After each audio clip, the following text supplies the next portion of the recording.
गाय और सूअर की चर्बी से बनाया हुआ अयोध्या में जो लड्डू वितरित किया गया श्री राम जन्मभूमि पर मंदिर की प्राण प्रतिष्ठा पर, जिसे लेकर के बवाल मचा हुआ है, यह मामूली घटना नहीं है, एक बड़ी घटना है।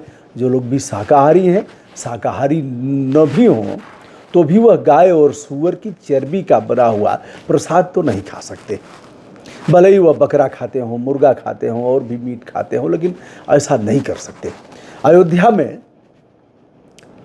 विश्वविख्यात भगवान श्री राम के मंदिर में उनके विग्रह की स्थापना और प्राण प्रतिष्ठा के समय तिरुपति के वेंकटेश्वर मंदिर से आया था 1 लाख लड्डू। अब तिरुपति मंदिर से आया है, लड्डू का प्रसाद भेजा गया बड़े बड़े समाचार पत्रों में और फिर इलेक्ट्रॉनिक मीडिया ने भी इसे चलाया। तिरुपति से आया है लड्डू, देसी घी का लड्डू। लेकिन अफसोस, दुर्भाग्य, छल, धोखा और जिस तरह से विश्वास में बट्टा लगाया, यह मामूली घटना नहीं है। दोस्तों, मैं तो प्रसाद नहीं खाया हूँ, लेकिन एक बार मांस का टुकड़ा हमारे हलक के नीचे उतर गया था। हमारी क्या दशा हुई थी उसे वो लोग जान सकते हैं जो वेजिटेरियन हैं। आप कहेंगे तो मैं उसे बता दूंगा, उसके बाद मैं क्या किया इसे भी बताऊंगा। फिलहाल 3 लाख से अधिक लड्डू रोज बनते हैं तिरुपति में और गाय के बीफ टेलो कहा जाता है। गाय के मांस को धीमी आंच पर पकाया जाता है और उससे जो फैट बचता है, जो चर्बी निकलती है, उसका प्रयोग करते हैं। सूअर में बहुत चर्बी होती है। आप जो भी वनस्पति घी खा रहे हैं, बहुत पहले डालडा में आया था, कांग्रेस की गवर्नमेंट थी उन दिनों। डालडा में चर्बी यानी चर्बी से बनाया गया है, तो उसको लोगों ने छोड़ दिया था। बाबा जय गुरुदेव ने काफ़ी प्रचार प्रसार किया था। तो अब आप देख तो नहीं रहे हैं कि क्या पड़ा है, लेकिन खेल तो हो रहा है साहब।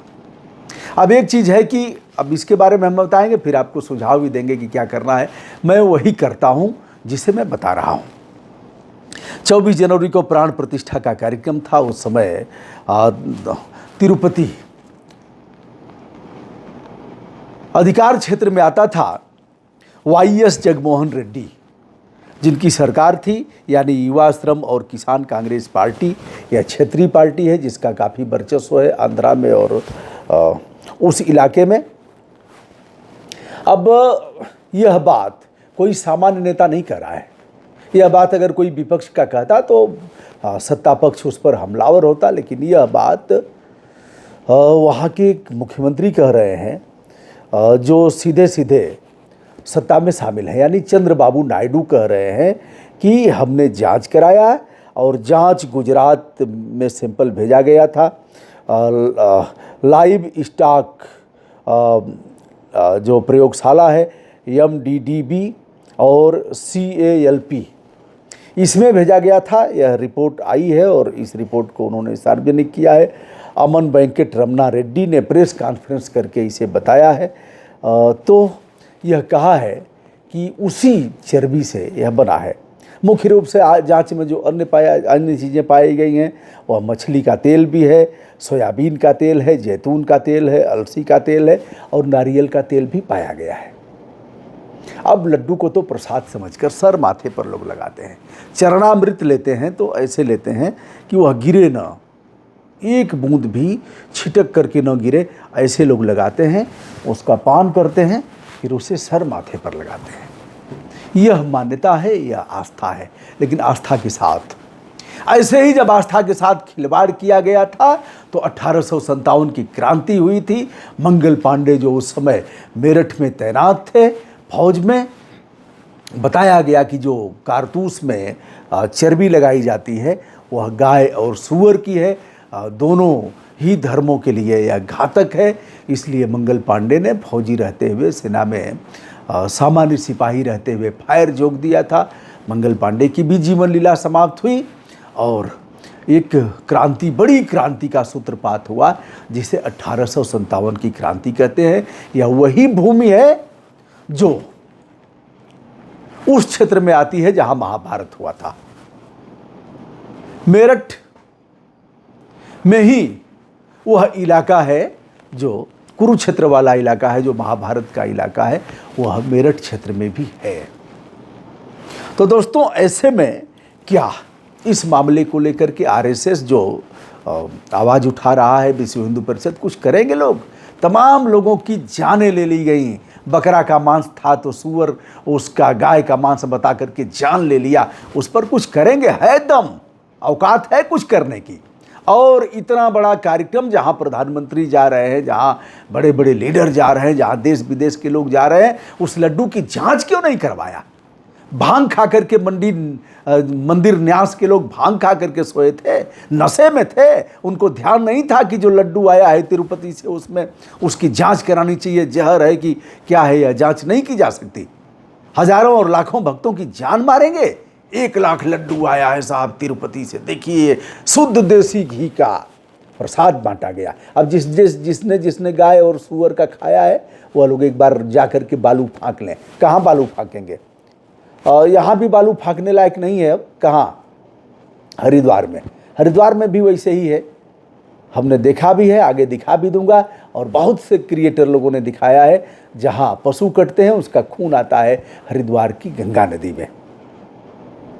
आप देख लीजिएगा, एक नेट पर बहुत एक वकील साहब हैं, काफ़ी लड़ाई लड़ रहे हैं। उन्होंने कई बार इसका वीडियो भी भेजा है, दिया है।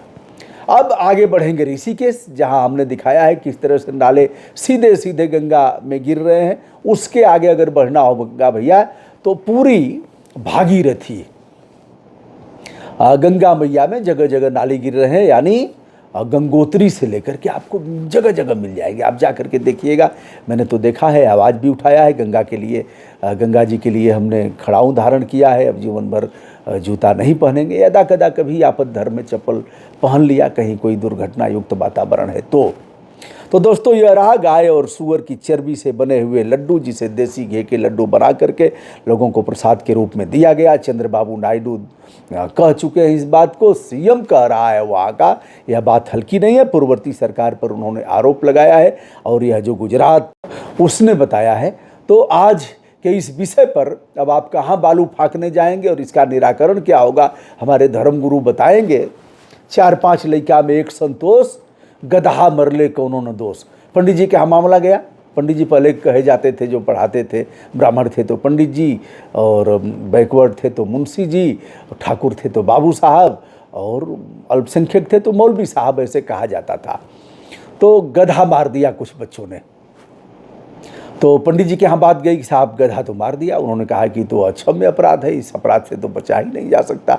अब तो इसके लिए ऐसे ऐसे करना पड़ेगा। गधा मार दिए तुम लोग, अब तुम्हारे हाथ का पानी कौन पिएगा?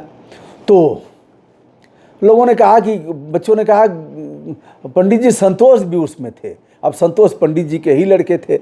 अब पंडित जी ने रास्ता निकाल लिया।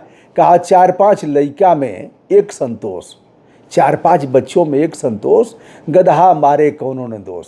अगर संतोष थे तो गधा मारने में कोई दोष नहीं है। अब कोई न कोई निराकरण तो इसका निकालेंगे ही। फिलहाल यह अक्षम्य अपराध है, और ऐसे लोगों को कम से कम आजीवन कारावास की सज़ा देनी चाहिए, जिन लोगों की वजह से धर्म भ्रष्ट हुआ है। और शाकाहारी लोगों को, जिनकी भावनाएं भगवान राम से, धर्म से और आस्था से जुड़ी हैं, उनकी भावनाओं का गला घोंट दिया गया है। दोस्तों, मैं हूं ब्रजभूषण दुबे। संपूर्ण आदर के साथ हमारा प्रणाम स्वीकार करें।